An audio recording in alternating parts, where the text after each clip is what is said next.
para toda la congregación de Castilla, para la Junta Local, todos los servidores y para todos los simpatizantes que están viendo en esta hora esta escuela dominical. Quiero en esta mañana tratar un tema sobre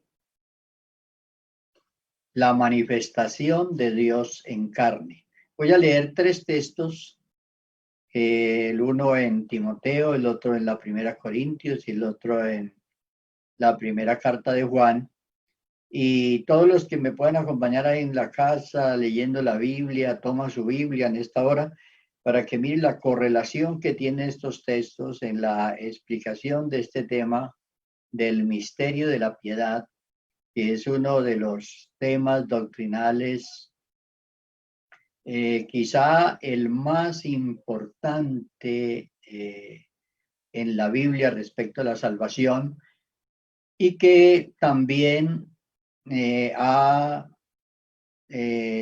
tenido en su entorno las mayores discusiones a través de estos 2 milenios, ya que para los judíos fue muy difícil comprender la manifestación de Dios en carne y para los gentiles también.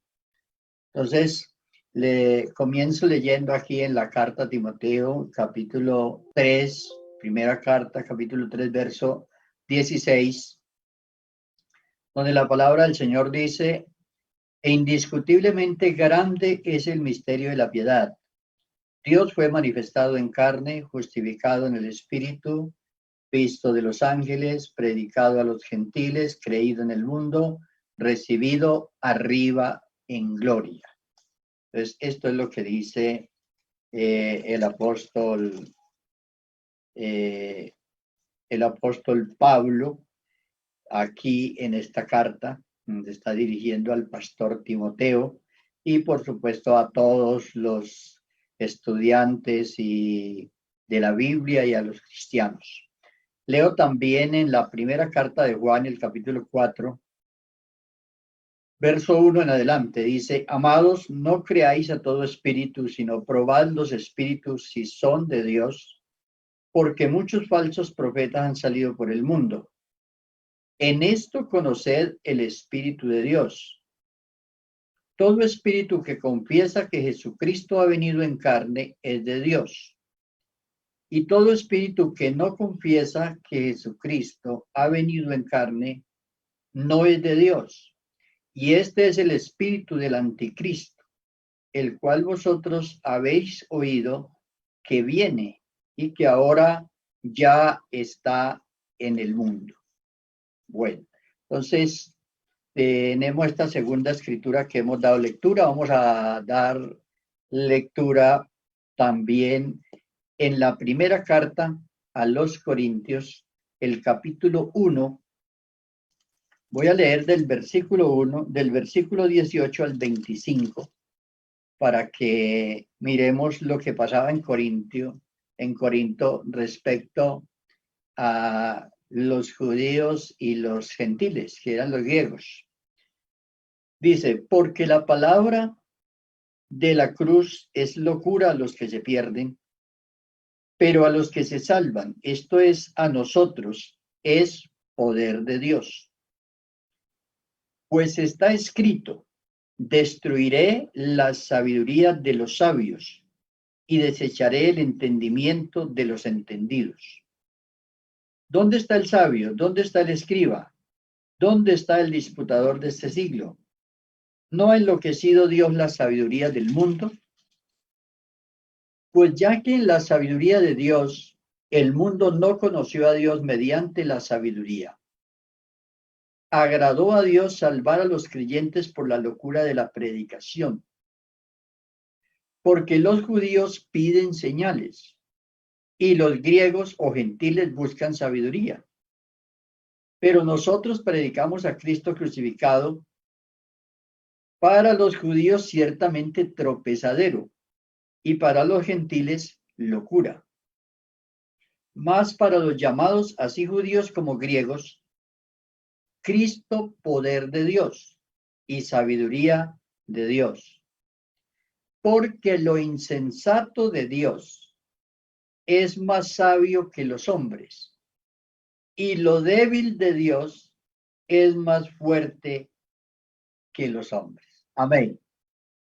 Bueno, entonces les decía que vamos a hablar sobre la manifestación de Dios en carne, o sea, sobre el misterio de la piedad. Las tres escrituras que he dado lectura nos ayudan a explicar lo que ocurre cuando no se entiende esto, cuando no se entiende el misterio de la piedad. Y comenzamos analizando lo que dice,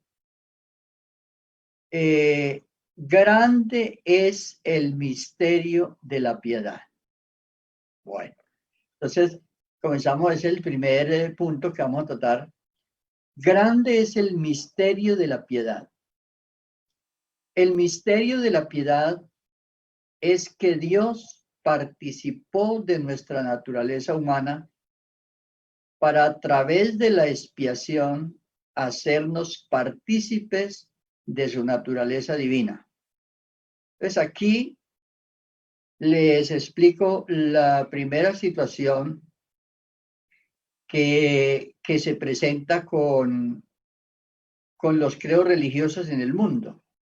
Los credos religiosos en el mundo,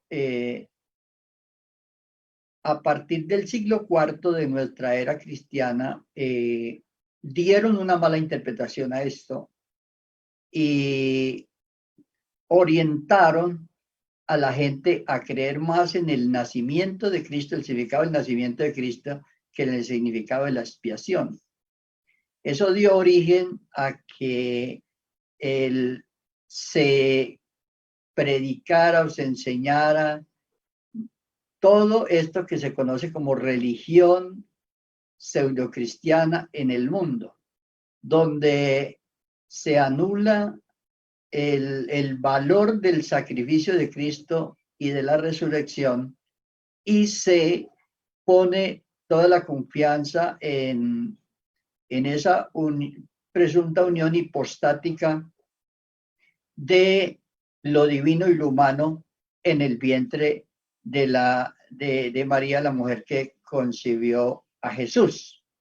Entonces, eso para hablar pues del primer impacto que tiene el hecho de no creer que Dios se manifestó en carne.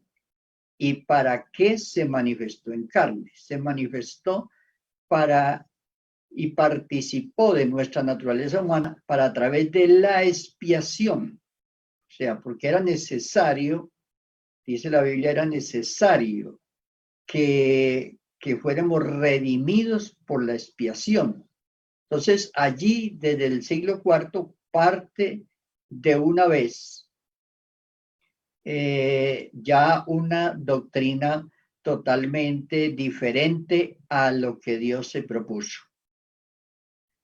Entonces, para que comprendan un poco el por qué en el mundo hay una fe que no son evangélicas, no son directamente cristianas, porque la fe evangélica cree que Jesucristo era necesario que Cristo muriera y resucitara para nuestra salvación.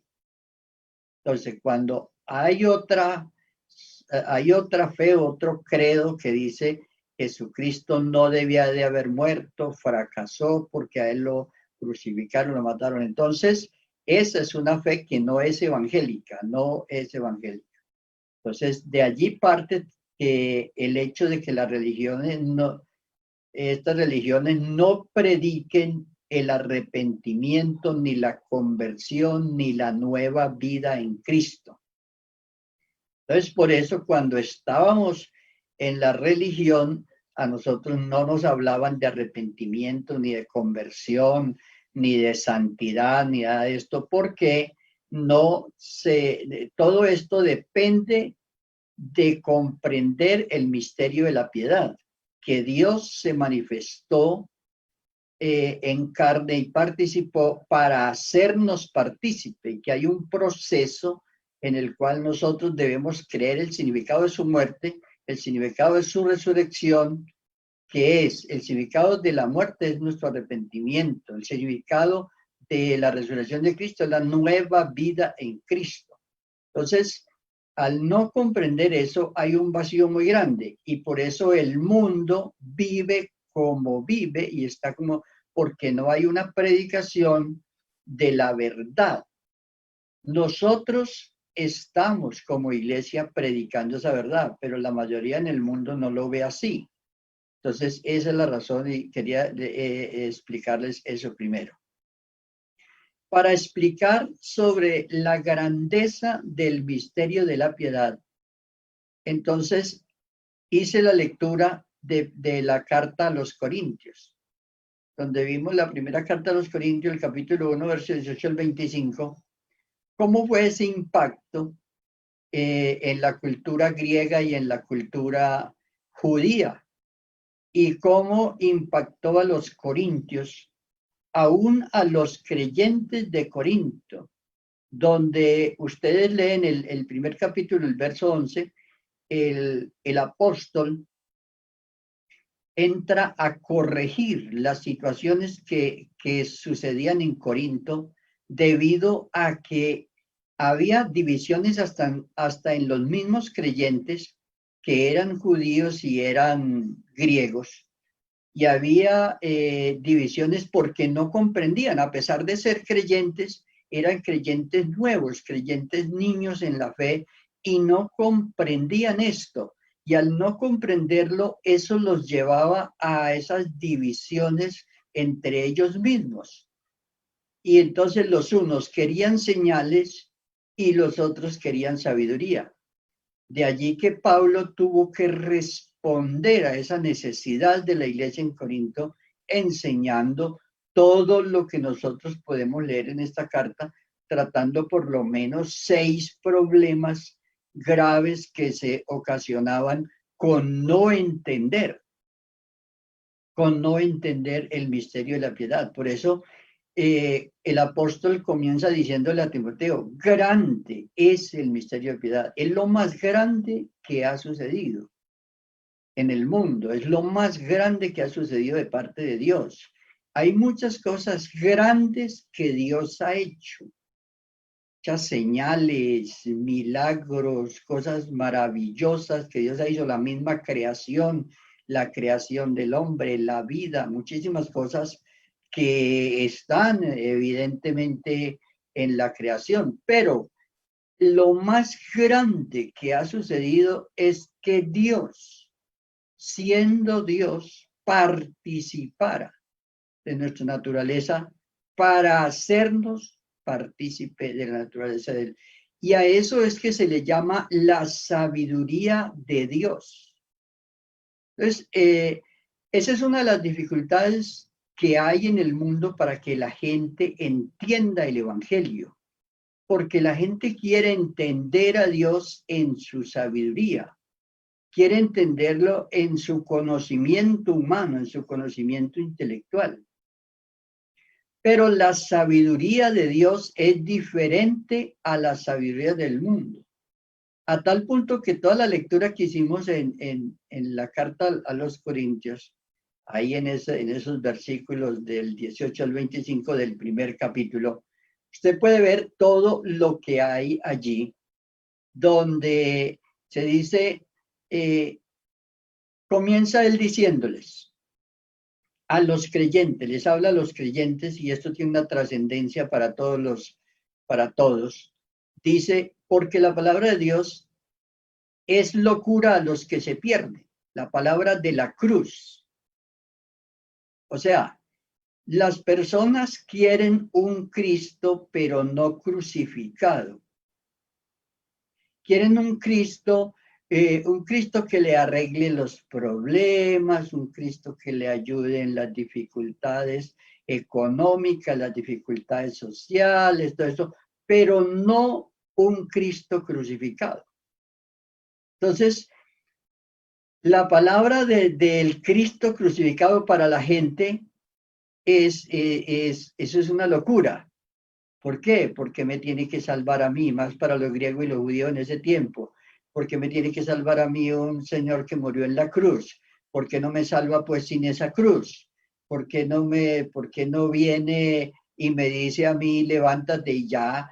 O sea, que yo no tenga que, pero es que aquí el asunto, el significado de la cruz es que yo debo crucificarme también con Cristo. Entonces, la palabra de la cruz para el mundo es locura. Entonces, todo va bien hasta cuando se le predica a las personas que debe arrepentirse, que debe convertirse, y ese es el significado de la cruz. Pablo decía, con Cristo estoy juntamente crucificado, y ya no vivo yo, mas Cristo vive en mí. Entonces, el significado del misterio de la piedad es supremamente grande, profundo, quizá no lo podemos explicar en una sola predicación, pero le estoy diciendo, el hecho de que Dios se manifestara en carne es hermosísimo, es grande, es maravilloso, pero nos invita también a un compromiso muy grande, porque para ser redimidos, o sea, quiere decir que Dios, si se manifestó en carne, quiere redimir todo nuestro ser. Pero para que todo nuestro ser sea redimido, requiere que de parte de nosotros haya una conversión total. Y fíjense que los mismos hermanos de Corinto, que eran creyentes, seguramente nuevos, la Biblia los llama niños espirituales ahí, no entendían eso, no lo entendían. Ellos pensaban, no, es una nueva religión donde podemos hacer esto y tal, pero Pablo llega a explicar. Y por eso cuando uno lee expresiones como esta, dice que los judíos piden señales y los griegos buscan sabiduría. Esas son las dos corrientes en el mundo. O sea, si el judío dice, si yo veo una señal, y eso, por eso algunos siguieron a Jesús, por las señales, porque él hacía señales. Y los griegos envalentonados con su sabiduría. Ustedes saben que Grecia es la cuna de la sabiduría. Aún eso hoy es una tentación para todo el mundo. Y fíjese usted que hoy el mundo se encamina a un humanismo, a tratar de resolver todos sus problemas y cosas por medio de una respuesta científica. O sea, entonces, para un problema lo mandan donde el científico. Vaya que este estudió esto y esto, vaya que pero realmente en la ciencia hay alguna respuesta, pero no, la ciencia no puede cambiar el espíritu del hombre. Entonces, ver la salvación, la dimensión de la salvación, es algo muy importante para el creyente, ver, porque si no, no se nos despierta ese amor a Dios, que fue lo que Dios hizo con nosotros. Entonces, dice el versículo 25, dice, porque lo insensato de Dios es más sabio que los hombres. Pone la posibilidad, y lo débil de Dios es más fuerte que los hombres. Pone la posibilidad ahí de que Dios, o sea, que Dios hiciera una cosa sin sabiduría, pero si aún si fuera así, es más grande que lo de los seres humanos. Entonces, esa sabiduría de Dios mostrada en la manifestación de Dios en carne para salvar a la humanidad es la que no es comprendida por la gente. Entonces la persona quiere una religión, pero cuando tiene que ver con el Cristo crucificado y que me invita a crucificarme con él, a renunciar al pecado, a renunciar a la maldad, a renunciar a todo y a vivir en santidad, entonces la gente llega hasta ahí. y dice, no, la religión que yo tenía, esa no me exigía todo eso.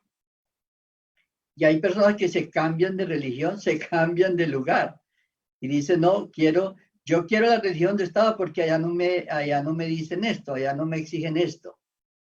Pero aquí no estamos hablando de religión, sino de la salvación, del misterio que había estado oculto, dice Colosenses 1, 26 y 27, que había estado oculto por los siglos. En el Antiguo Testamento, los profetas, los patriarcas, ellos no percibieron, creyeron en la venida de un Mesías, pero un Mesías a venir a ser crucificado, ellos no entendieron eso así, ni los mismos discípulos de Jesús lo entendieron.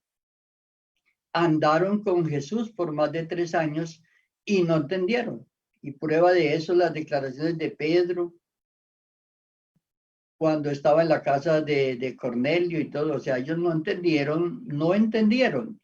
Capítulo 16 de Mateo, cuando Jesús comienza a decirles, 16, 21 de Mateo, que comienza a decirles, es necesario que vaya a Jerusalén y padezca. Entonces, ellos no entendieron.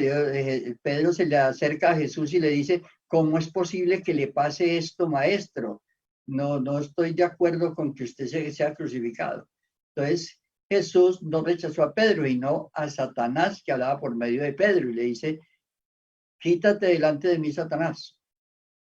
Entonces, hay que mirar qué es la salvación, cuál es el precio que Dios pagó por nuestra salvación, cuál es mi compromiso para ser salvo, porque yo debo tener un compromiso. Entonces, esa es la sabiduría de Dios, que no podemos esperar que sea sabiduría para el mundo. No podemos esperar que sea sabiduría para el mundo porque es sabiduría de Dios. Y Dios la tiene que revelar a los que creen. O sea, la tiene que revelar a los que creen. Nosotros estamos en un país pseudo cristiano, donde está la iglesia, hay muchos cristianos, pero es un país de creencia pues cristiana tradicional, en la cual las personas aceptan que hay un Cristo. Pero si usted se va, por ejemplo, a países como la China o como países del Asia, de los árabes, todo esto, va a encontrar cuál Cristo, cuál Cristo, cuál Cristo. ¿Por qué? Porque no reconocen esa manifestación de Dios en carne. Dice el apóstol Juan allá en la primera carta, capítulo 4 que leímos, cuando dice que este es el espíritu del anticristo, los que no confiesan que Jesucristo ha venido en carne. O sea, porque a la gente no le gusta el arrepentimiento, no le gusta la conversión, no le gusta entregar su vida al Señor. O sea, eso tiene que ser una convicción que Dios da por medio de la predicación. A ninguno nos gustaba eso. A uno le gusta la religión, donde la religión es permisiva, en la religión se puede hacer de todo. Entonces, hay que entender la diferencia entre la religión y la verdad que nos lleva a la salvación. Entonces, grande es el misterio de la piedad, es muy grande. Les decía hace un momento que no podemos explicarlo todo esto en un culto, pero les dejo la dimensión de que Dios participó de nuestra naturaleza para que nosotros podamos ser partícipes de la de Él. Entonces, vamos a la segunda frase. Dios fue manifestado en carne. Significa que siendo Dios espíritu, asumió el rol de hombre para estar entre nosotros y salvarnos. O sea, significa que Dios asumió ese rol de hombre. Dios no se manifestó en un hombre. Dios se hizo hombre. Vean eso presente. Todo lo que están prestando atención porque Dios no se manifestó en un hombre, Dios se hizo hombre. Dice la Biblia, Gálatas 4:4, cuando vino el cumplimiento del tiempo, Dios envió a su Hijo nacido de mujer semejante a nosotros. Vea, semejante a nosotros, pero diferente a nosotros. ¿Por qué? No nacido de hombre, nacido de mujer. Gálatas 4:4, vea, nacido de mujer. Él es el único hombre nacido de mujer, no de hombre. Porque él fue engendrado por el Espíritu Santo de Dios. Dios preparó ese cuerpo en el vientre de María para habitar en él y habitar entre nosotros, como dice San Juan capítulo 1, verso 14. Entonces, esta manifestación, vea, Dios en esta manifestación fue llamado el Hijo de Dios, pero no era otro, era Dios mismo manifestado en carne. Pero en esta manifestación fue llamado Hijo de Dios. Lucas 1:35.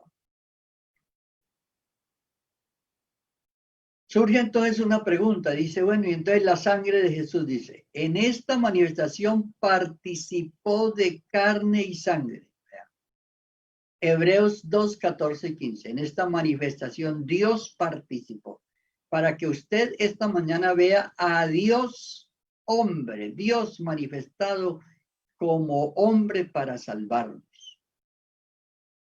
Dice Romanos 8:3, su carne era semejanza de carne de pecado, pero no era carne de pecado, porque él no fue engendrado por un hombre, él fue engendrado por Dios. El verbo o palabra de Dios se hizo carne y habitó entre nosotros. San Juan 1:14. O sea, yo hablaba en una oportunidad con uno de los traductores de la Biblia, una persona que participaban en esto y tuve la oportunidad de tenerlo como profesor. Y yo le preguntaba a él por qué, siendo ¿por qué no escribieron la palabra se hizo carne? Y él dice, porque palabra, hubo una discusión muy grande sobre palabra o verbo y se puso verbo, se tradujo verbo porque verbo es masculino. Entonces, la Biblia dice el verbo, pero es la palabra de Dios, se hizo carne y habitó entre nosotros. Y ahí es donde dice, y vimos su gloria. Era Dios manifestado en carne. En esta dispensación Dios habla a todos en esta manifestación en carne. Compruébelo ahí en Hebreos capítulo 1, verso 1 y 2, donde dice, Dios habiendo hablado muchas veces y de muchas maneras en otro tiempo a nuestros padres por los profetas, ahora nos ha hablado por el Hijo, a quien constituyó heredero de todo.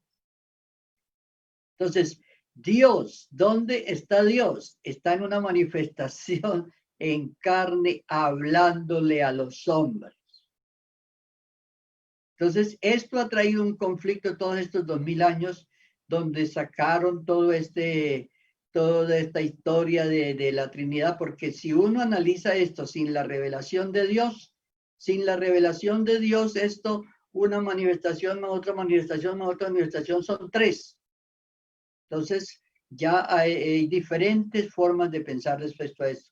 Pero la Biblia es clara y dice, Dios fue manifestado en carne. Entonces, fue manifestado en carne. Él estuvo aquí en carne. Dios se manifestó en carne. ¿Por qué? Porque dice ahí en hebreo, porque era necesario que él participara de carne y sangre para destruir por medio de la muerte al que tenía el imperio de la muerte. Entonces tenemos que sacar ese pensamiento que de pronto uno trae de la tradición religiosa, sacar ese pensamiento, sobre todo los nuevos, que el Hijo que el Hijo no es Dios, o que el Hijo es otro que no es Dios. Dios se manifestó en carne y estuvo aquí para ofrecer el sacrificio, ese cuerpo que se formó allí, que creció y que estuvo acá, fue ofrecido por el Espíritu, fue ofrecido allá en la cruz para salvarnos a nosotros. Y ese sacrificio, porque tenía que ser sin pecado. Por eso no se podía Dios manifestar en un hombre, porque todos los hombres estábamos contaminados del pecado. Entonces Dios se hizo hombre y él ofreció el sacrificio. Entonces algunos dicen, pero ¿por qué eso sí? Luego, no, porque había que pagar el precio. El gran problema a causa del pecado era la muerte. Y si el hombre no era redimido, aquí se quedaba enterrado en la tierra porque era de la tierra. Pero para ser redimido tenía que alguien vencer la muerte y sacar a la luz la vida y la inmortalidad por el evangelio como lo hizo Cristo. Entonces era necesario, o sea, entonces ahí se cae todo ese pensamiento de la religión que a uno le enseñaron, donde uno le decía, no, es que, y lo ponían a uno a cargar una imagen de un Cristo, de un pobre Cristo crucificado, lleno de todo con sangre y todo esto, porque a uno le hacían creer pues que la gente fue mala y mató a Jesús. Realmente nadie tenía poder para matar a Jesús. Era Jesús quien dijo, yo tengo poder para poner mi vida y para volverla a tomar, porque Él es Dios todopoderoso. Entonces, a Cristo no es para compadecerlo por su muerte, sino para agradecerle por su muerte, reconocerla y creer lo que fue para nosotros. Cristo murió en lugar de nosotros. Eran nosotros los que estábamos condenados a la muerte eterna, una muerte espiritual y luego después muerte eterna porque no teníamos comunión con Dios. Pero gracias sean dadas a Dios que Él murió y resucitó y venció la muerte y ahora podemos tener la esperanza de resucitar con Él y ya no, aunque le tenemos miedo a la despersonalización y dejar de estar aquí en la tierra, no le tenemos miedo a la muerte porque hay una resurrección para los creyentes. Todos los que vivan en Cristo resucitarán. Por eso vamos a la frase justificado en espíritu. Justificado en el espíritu significa que resucitó, que la muerte no tuvo potestad sobre él y que no vio corrupción en el sepulcro. Eso dice la Biblia en Hechos 13, 35 al 37. O sea, la muerte no tuvo potestad sobre él. Y él se levantó, y ahí donde él dice en Apocalipsis capítulo 1, tengo las llaves de la vida y de la muerte, tengo las llaves del Hades, tengo las llaves. Por eso hay que creer en Jesucristo, porque Él es el que tiene las llaves para abrir el sepulcro suyo el día que Él venga. Si no está con Cristo, los que no estén con Cristo no resucitarán en su venida. Resucitarán para el juicio final, pero no resucitarán el día que Cristo venga. Pero los que estén con Cristo resucitarán con Él. Y por eso yo tengo las llaves.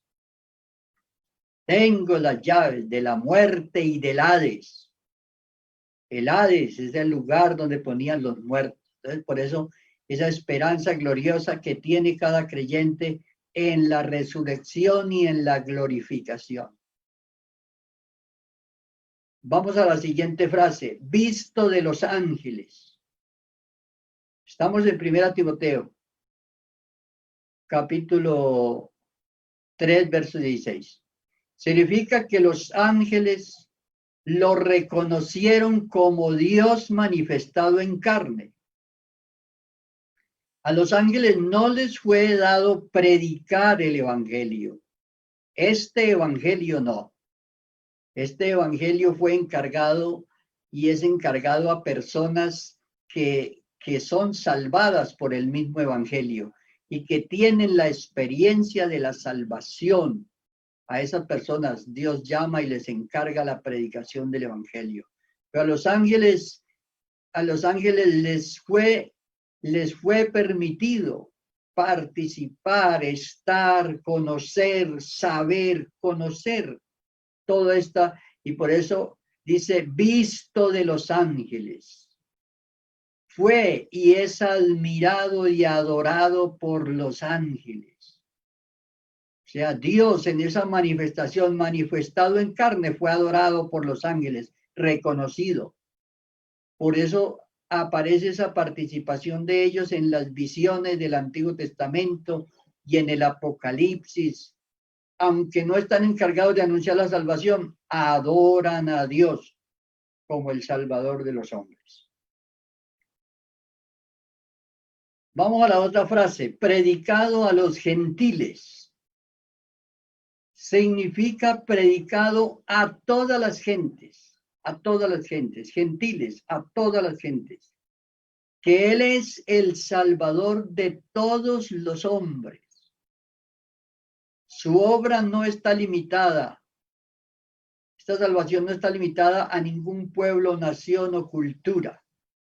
Por eso Marcos 16:15 dice, id por todo el mundo y predicad el evangelio a toda criatura.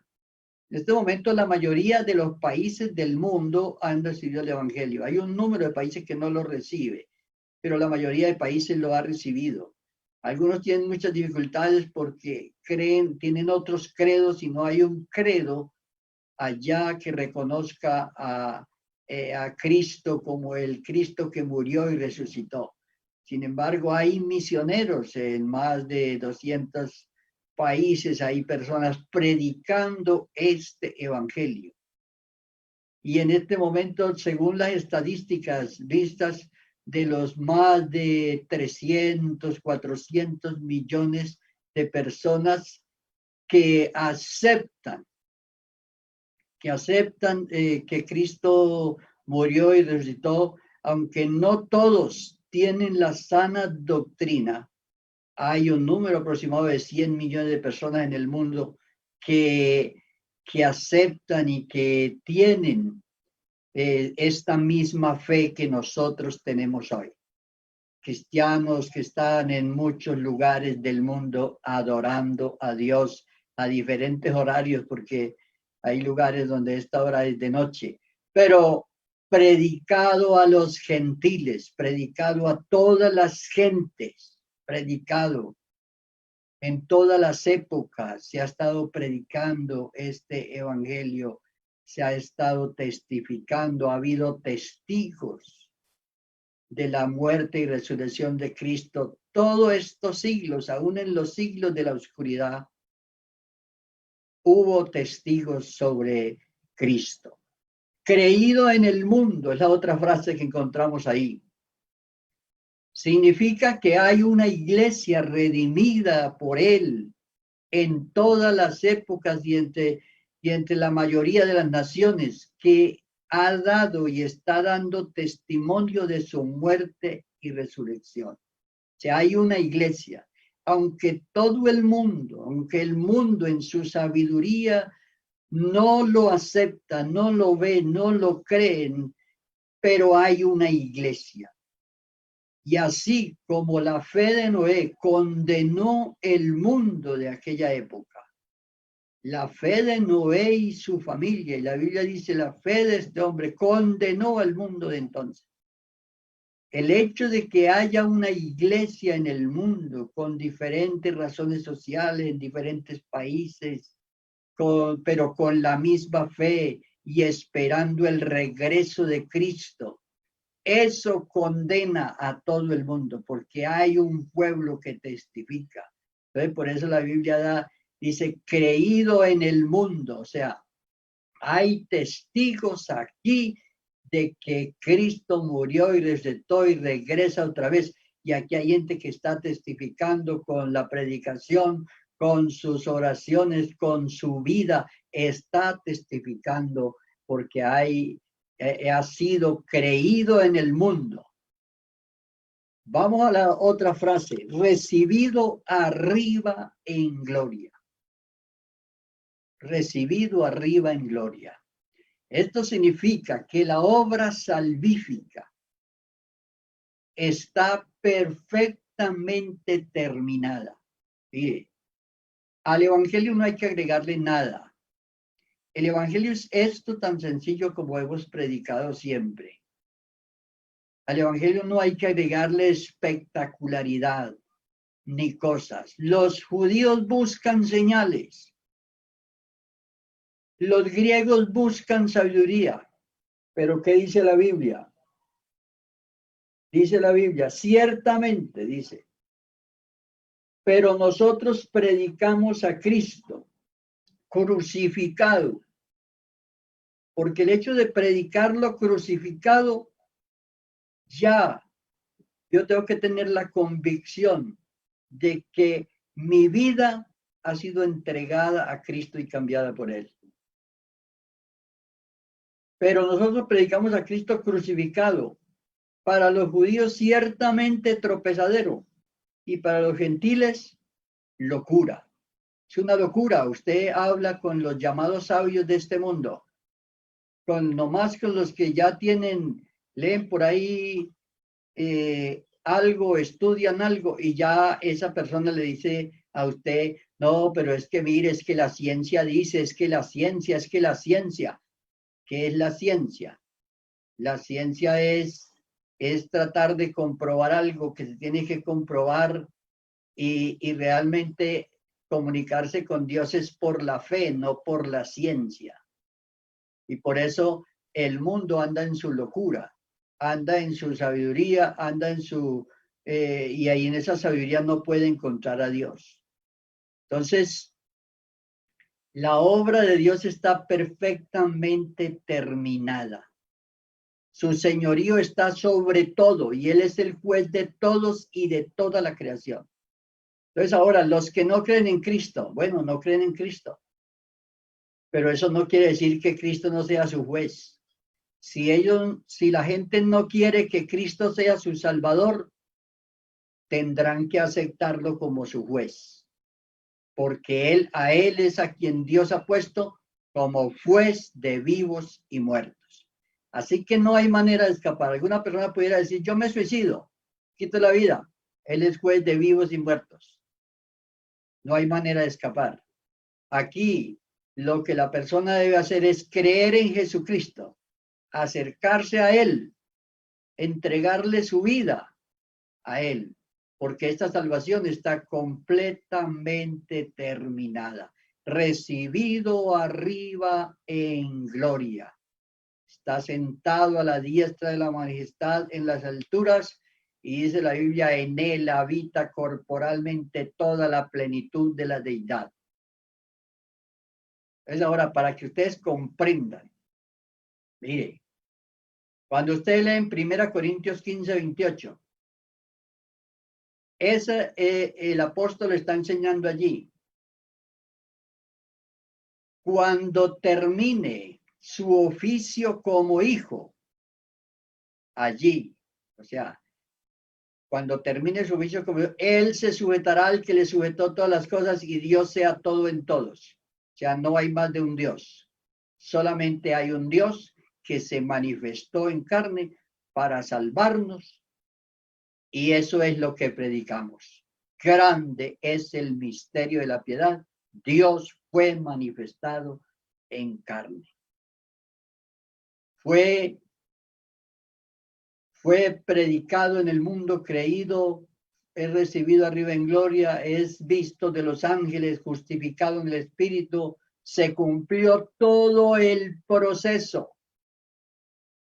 Así que nosotros tomamos la decisión, ¿lo aceptamos como el Salvador o lo esperamos como juez? Vamos a orar esta mañana. Y si usted quiere aceptar a Cristo allá donde está, acéptalo. Crea en Él, recíbalo, ábrale su corazón. No lo espere como juez, recíbalo como Salvador. Porque Él es el juez. Él es el juez de todos. O sea, nadie podrá escapar a decir, yo no me encuentro con Cristo. Si no se encuentra ahora aquí para pedirle perdón, se va a encontrar con Él en el día del juicio. Vamos a orar. Señor Jesús, te damos gracias en esta hora, Padre Celestial, porque nos ha permitido en esta mañana, Señor, una vez más hablar de su palabra, predicarla, anunciar, Señor, que tú eres el Salvador.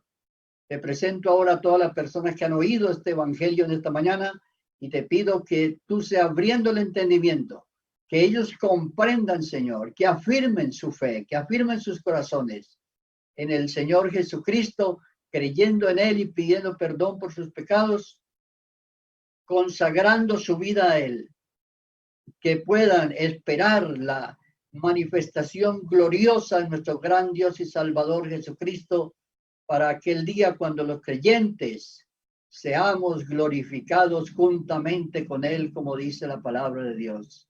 Gracias te damos esta mañana. Bendice la iglesia, bendice a los oyentes, y que todo sea para la gloria y la honra de su nombre santo. Amén.